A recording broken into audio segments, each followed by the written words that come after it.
style. We've just come out of the Margiela Autumn Winter 19 Ready to Wear show. I'm joined by Calum Knight. Hugely exciting. Everyone gets very excited about Margiela shows. Certainly SHOWstudio does.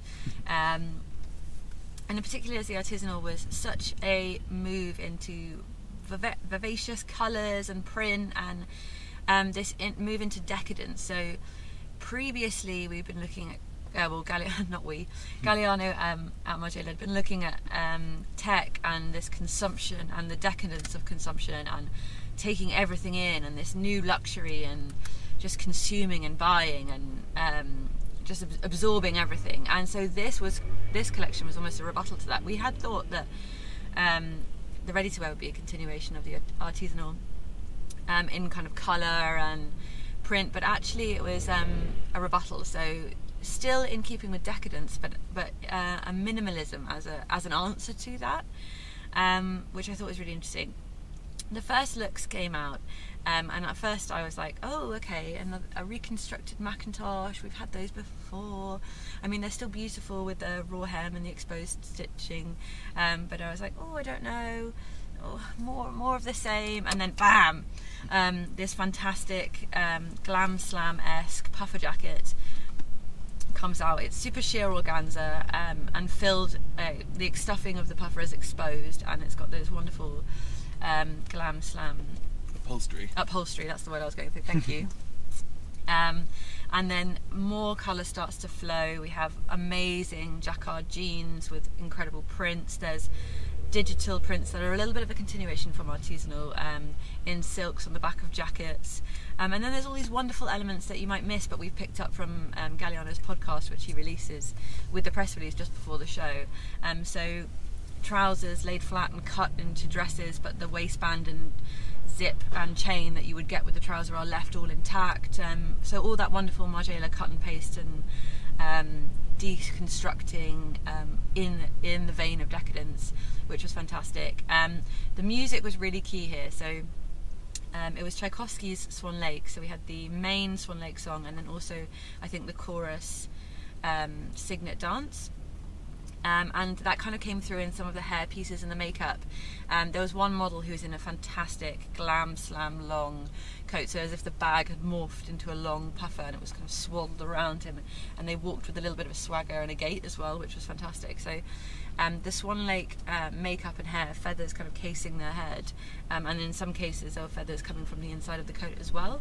And that makeup is very specific to a Matthew Bourne Swan Lake, if I am correct, which you'll recognise from the last scene of Billy Elliot when he kind of jumps in the air.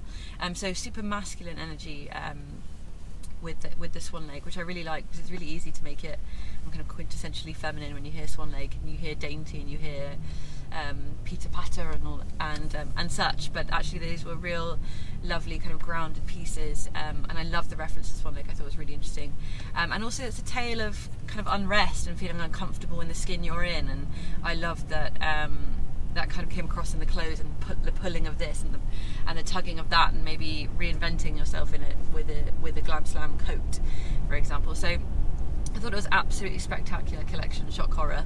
When will we ever do a negative Margiela review, I wonder. But it was absolutely fantastic. I love the teasing at the beginning where I thought it was going to be I was about to say generic Margiela, but actually is there such a thing as generic Galliano Margiela? And then all these wonderful textures and amazing silk patterns, and the colours. Lacquered shoes as well with amazing print on them was really wonderful. The casting as well was spectacular. Finn Buchanan opened, and it was just great. The music was so powerful, the shapes were wonderful, and listening to Galliano talk about this reinventing of decadence, and he was saying actually in a quite strategic way that Gen Y, Gen Z are going to be the new luxury market, and so how do you tailor to that? And so his answer is creating these clothes that are ready to wear and ready to dare, and that you could potentially cut and paste yourself, or make a version of yourself, or interpret how you see fit. And he was saying, as the generation does. So I really like that he's got that in the mindset, even though half of these clothes feel like they're made with couture in mind almost. They're so the finish and the thought and the bias is all so with couture in the noggin, but actually it also has this ready to wear demographic in mind too. So it was a thorough success for me. Cal, help me out here. I think so. When the first looks were coming out, I basically thought so the whole collection for Artisanal was about this idea of going through this madness to get to this kind of blissful state of no decadence. That was kind of the idea. Was to go through this, and that's why all the prints were repeated in Artisanal. So when it started with these very plain, and the best way to summarise it, if you look at the shoes from the first few looks, they're not matte, they're not shining, they are nothing. They're Mary Janes, they're very beautiful, but the colour of them are totally nothing. They're in between matte and paint, and they're kind of school shoes. They're kind of dull. Yeah, they're dull. They're beautiful in the way that they've done it, but they're nothingy.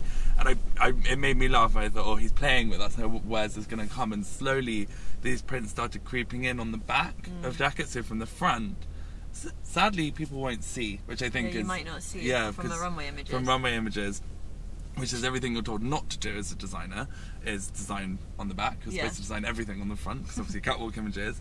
So from the front, they look like very beautifully, slightly odd, tailored pieces, but on the back, they have these huge explosions of information and colour. And it was kind of almost like this, the way I was reading it, was this kind of threat from behind, and this thing that was creeping up on you, and you couldn't escape from it, and no matter, which works quite well with Swan Lake, and no matter what you do, you have this huge digital presence behind you, kind of propelling you forward.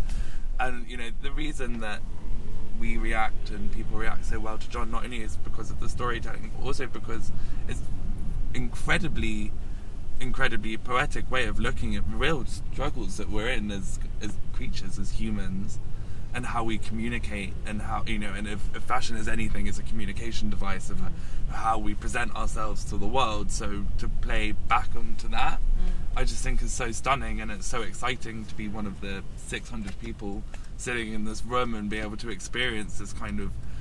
It's almost like a stop and take note of where we're at as a as a culture. It's one of those collections that kind of marks where we are in the world right now. Yeah, and there's the same with the Reflective collection that I banged on about and still talk about now.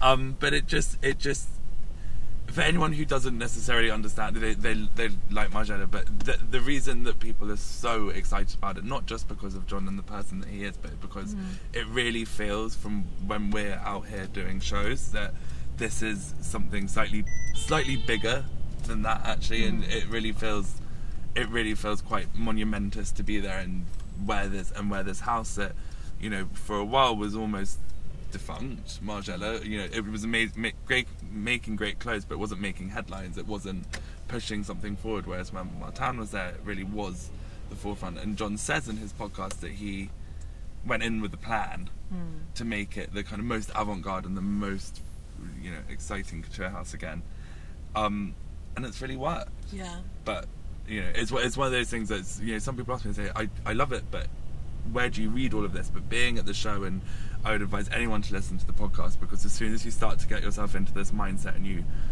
fashion's more the medium for what he's speaking about, then it's just about the clothes. The clothes are incredible, but there's such a strong message behind them. Yeah, for sure. And it's his delivery as well. There's such a pace and such a moment, and the way he talks, the way he describes things is so fantastic. And then having seen the fashion to have that alongside is just like such a magical 360. Yeah.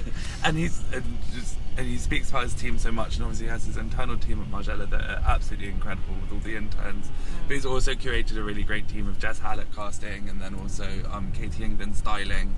And he's really, it is a 360 view of like-minded people who really have the experience, but are also in the know of how these things are and how people are thinking. Yeah. And it's nice to have that reflection and to know that that information is not coming from you, but it's coming from your team around you. Yeah, and that we're in good hands. You're in good hands. We're in good hands at Margiela Show. So in case you didn't gather, we're very big fans of Margiela, and we thought that show was fantastic. Thank you guys very much for watching. We'll see you guys very soon. Lots more live reviews. Make sure you're subscribed so you don't miss a trick. And if you are watching on YouTube, make sure to visit SHOWstudio so you can see our entire collections coverage there while we talk. See you guys soon.